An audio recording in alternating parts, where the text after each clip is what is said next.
Sa pabago-bagong presyo ng gasolina na kung minsan bumababa ng isang beses pero tataas naman ng 3 beses, talaga namang mapapakamot ka sa ulo. Kaya kung minsan yung mga nagpapakarga ng premium napipilitan na lang magpagas ng regular upang makatipid. Pero alam nyo ba na mahalagang malaman nyo kung anong fuel ba talaga ang naaangkop sa motor nyo, nang sa ganon ma-maximize nyo palalo ang full potential nito at hindi rin masyadong sumakit ang inyong bulsa. Malaking factor nga din dito kung anong klaseng motor ba ang ginagamit nyo. Syempre, aware naman tayo na hindi lahat ng motorsiklo ay pare-parehas ng makina dahil yung iba naka-small engine o single cylinder habang yung iba naman ay naka-big engine na may 2 o hanggang 4 na cylinder. Ito yung kung tawagin nila ay inline 4. At sakto, dahil sa video na to, ating aalamin kung ano-ano bang klase ang mga fuel na pwede nating mabili sa gas station. Nang sa ganon, malaman na rin natin ang mga advantage at disadvantage nito para next time na magpapagas tayo, alam mo na kung ano ang ipapakarga mo.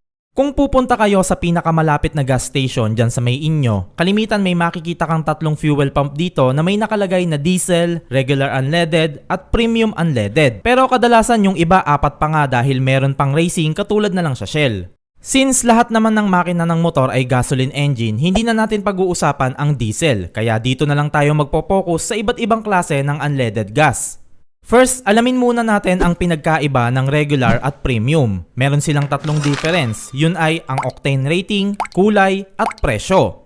Pagdating sa octane rating, higit na mas mababa ang nasa regular unleaded. Kadalasan naglalaro ito sa 91, habang ang premium unleaded naman ay 95. Ano ba ang octane rating? Based sa definition nito, it is the measure of fuel's ability to resist knocking or pre-ignition during combustion caused by the air-fuel mixture detonating prematurely in the engine.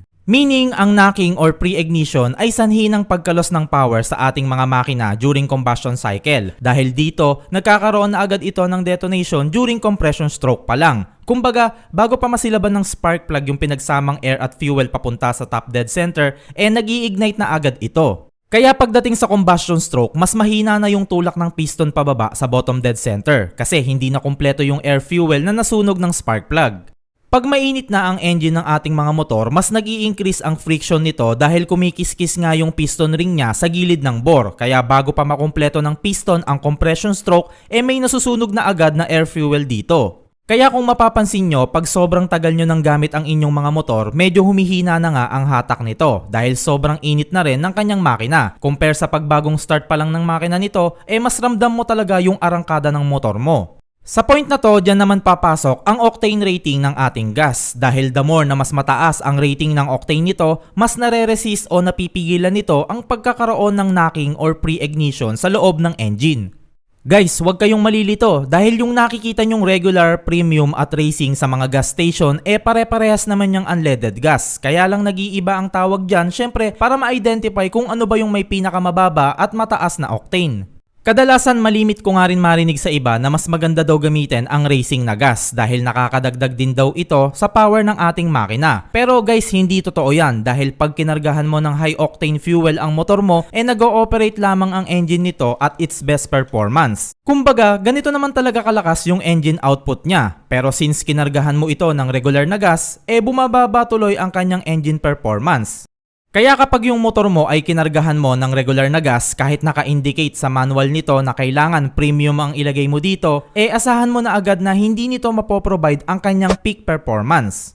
Paano naman DMTB kung nakalagay sa manual ng motor ko na regular gas lang daw ang pwede kong ilagay dito tapos kinargahan ko pa rin siya ng premium, okay pa rin ba yon? Okay lang naman yon. Kaso hindi ito price worthy. Kasi kung sa regular gas lang naman naibibigay na ng motor mo ang kanyang top performance, bakit mo pa ito kailangan lagyan ng premium, 'di ba? Mas mapapamahal ka lang. Usually yung regular na gas suitable sa mga scooter since hindi naman nangangainit basta-basta ang mga engine nito. Kaya napakahalagang sundin kung ano ba yung gas na dapat yung ilagay sa motor nyo based sa manual nito. Dahil dumaan kasi ito sa masusing pag-aaral kaya alam nila kung anong gas ba talaga ang magpo-provide ng magandang performance dito. Ang sunod na pagkakaiba ng mga unleaded gas ay ang kanilang mga kulay. Pagdating sa regular, ito ay may kulay green. Tapos ang premium naman ay pula. Habang ang racing naman ay asul. Sunod na pagkakaiba nila ay ang kanilang mga presyo dahil kasi sa mga key additives ng premium o racing na fuel, higit na mas mataas ang presyo nito compare sa regular. Normally, nagre-range siya 2 pesos to 4 pesos ang diferensya nila. Depende na rin yan sa gas station nyo. And that's it. Ngayong alam nyo na ang pagkakaiba ng mga gas, oras na para silipin nyo ang inyong mga manual kung ano ba talaga ang fuel na mas angkop sa inyong mga motor. I hope kahit papano nakatulong sa inyo ang video na to nang sa ganon mas maging matipid at epektibo ang paggamit nyo sa inyong mga motorsiklo.